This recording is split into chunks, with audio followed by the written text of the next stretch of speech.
आपण पाहिलं या 10 वर्षामध्ये की निवडणूक आली की ईडी आली किंवा इतर हे यंत्रणा जागा होतात, सक्रिय होतात.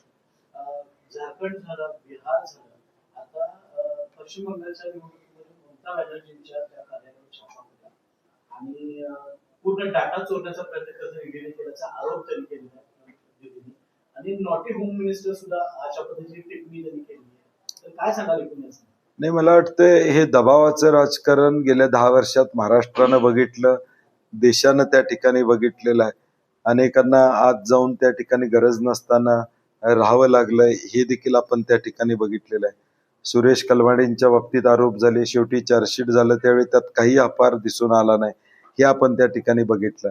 म्हणून मला वाटतंय आता सुप्रीम कोर्टानं देखील काही निर्णय ईडीच्या बाबतीत दिलेले आहेत की तुम्हाला काही कारवाई करायची असेल तर किमान आता पूर्वी जामीन मिळत नव्हता, ती जामिनीची मुभा दिलेली आहे, चार्जशीट फाईल करावी लागेल, ह्या भूमिका घेतलेल्या आहेत. आणि मला वाटतं आता हे दबावाचं राजकारण प्रचंड खालच्या पातळीवर निवडणुकीपूर्वीच होतंय आणि मतदार याचा विचार निश्चितपणे करतील. मतदाराला अगदी काही तास शिल्लक आहेत, एकीकडे भाजपकडून पैसे वाटण्याची व्हिडिओ शिवसेना बाहेर काढते, ते दबावाचं राजकारण नाही, ते तर चालूच आहे. म्हणजे काय, आम्ही काल म्हणलं तसं सत्ता आणि पैसा हाच USP भाजपचा त्या ठिकाणी, दुसरं काय ते शब्द देऊ शकत नाहीत किंवा काय सांगू शकत नाहीत. कोल्हापुरात सुद्धा कोल्हापुरातल्या जनतेला इथलं स्थानिक कोणी भाजप, शिवसेना आणि राष्ट्रवादीचा नेता आश्वासन देऊ शकत नाही किंवा विश्वास देऊ शकत नाही, म्हणून उपमुख्यमंत्र्यांना यावं लागतं, म्हणून मुख्यमंत्र्यांना यावं लागतं की आम्ही आहोत पाठीशी सांगायला. इथल्या लोकांच्यावर जनतेचा विश्वास नाही आहे, हे कोल्हापुरात देखील दिसून आलं की अगदी मुख्यमंत्रीची सभा सुद्धा यांना घेता आली नाही. म्हणजे कोल्हापूर शहरामध्ये येऊन दुपारी आले, दुपारी सभा घ्यायची होती, काय अडचण नव्हती, म्हणजे सभाच घ्यायची होती तर दुपारी घ्यायची होती. आणि मिसळ कट्टा करायचा होता तर तुम्हाला बोलवून करायचा होता, तुम्ही काही प्रश्न सरळ विचारले असते.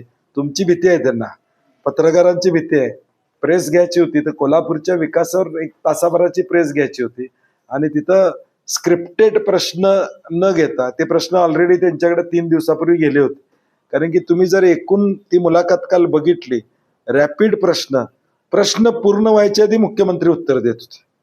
म्हणजे तुमचा आवडता गायक कोण ते कोण म्हणायच्या आधी ते सगळं सांगत होते. म्हणजे स्क्रिप्टेड प्रश्न होते, ऑलरेडी त्यांच्याकडे होते. आणि म्हणून एक स्टँडर्ड भाषण जे वाचून करतो तसं मुख्यमंत्र्यांचा कालचा कार्यक्रम होता. नाही, मला वाटतं ब्रँडिंग वगैरे काही नाही आहे. ब्रँडिंग नाही, तेच माझं म्हणणं काय आहे की मुख्यमंत्र्यांनी काल येऊन नगरसेवक हा मागच्या जन्मीचं पाप आणि महापापी केलेला आहे, त्यामुळे भाजपला आता निवडून देऊ नका, कारण की पापी आणि महापापी हे मुख्यमंत्र्यांनीच सांगितलेलं आहे.